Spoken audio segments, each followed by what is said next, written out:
Welcome to SagitNet 2.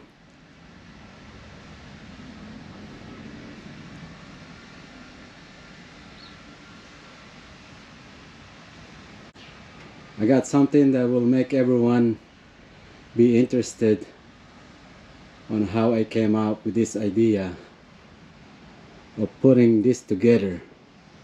A G2B using a little bit of plate and that motor will be sitting just like that on the engine bay. Just like how it is.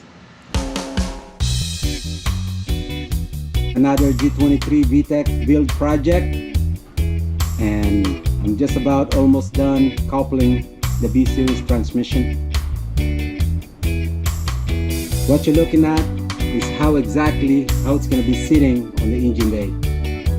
Exactly like this. How I did it?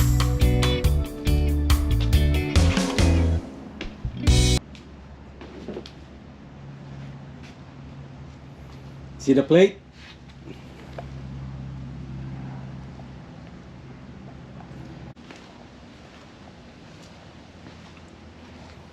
I still have to fine tune it just a little bit.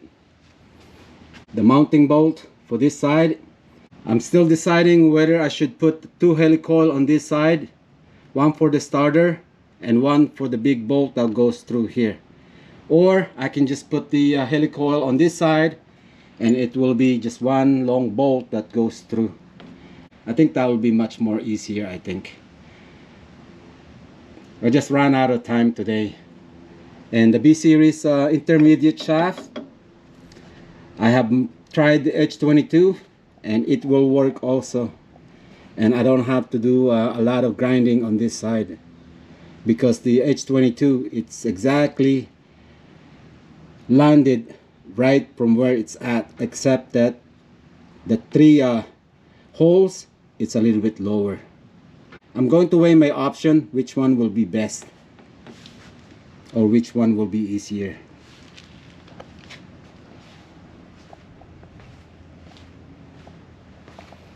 And another thing that I need to fine tune, slave cylinder. I still need to cut this off and maybe just shave this area right here, and I will do it. Maybe I'll make up a little spacer so it will be at an angle. But there it is. And then the bottom part here, I'm just going to make me an L bracket.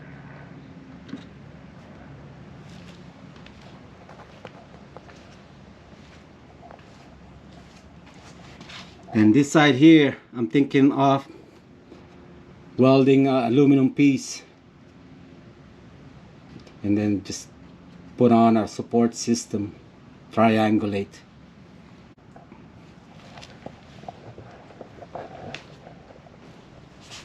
Alright, just something new, something different. I sure didn't copy anyone else's work. You might find that there's a gap right here in this area, but this section right here from where it mounts, they're all the same size. There's no gap on these three right here.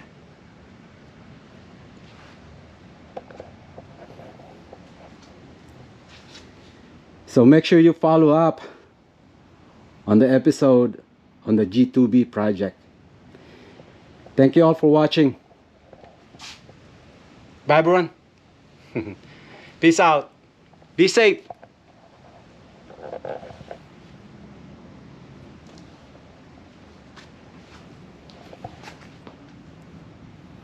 Not bad, not bad. Not bad of a project. I'm really excited to put this on Miley.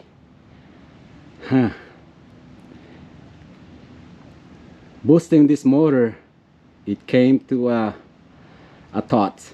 Yeah, but that's okay. I have promised that it's gonna be a doable build. Yeah, forget about budget build. No, a doable build. That's what it is. Something everyone can do. I have no problem making the hole larger, but when it comes to using a long bolt and a nut and a washer, and using a nut as a spacer, it's a no-no for me.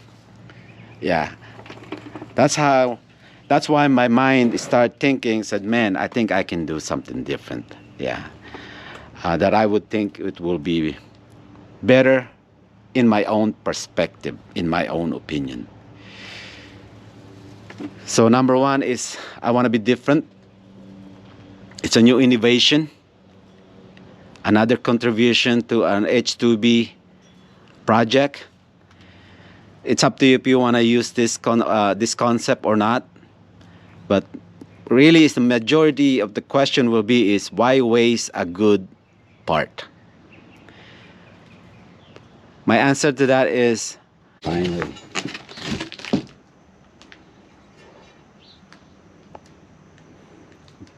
Very nice. My idea is cut it right here, right about in this area, and cut a thickness. This is 1/2 inch right here. So this will be cut right there, and then that's all the way through here, and then it goes up, and then that will be linked there. So that 1/2 inch of material will be missing from here to here, and that will be replaced by this plate, which is, I'm gonna cut it here, right there, and right about, I'm gonna use the dowel pin also, right about in this area. Yeah, just about right there. Right there. So that will be cut. So this is the only material I am going to use. To the question how I got this plate, why waste a good material for something that is not being proven yet? How I ended up with this plate. So I got this idea. I said, man, why don't I just cut this and put a adapter plate, which is from here to here. So what I did, I went to my local metal shop that I always go to, and I learned to find out they're closed. They're no longer in business. So I went to the other one. I found an aluminum, which is almost about 3/4 thicker than this one. It's almost about this.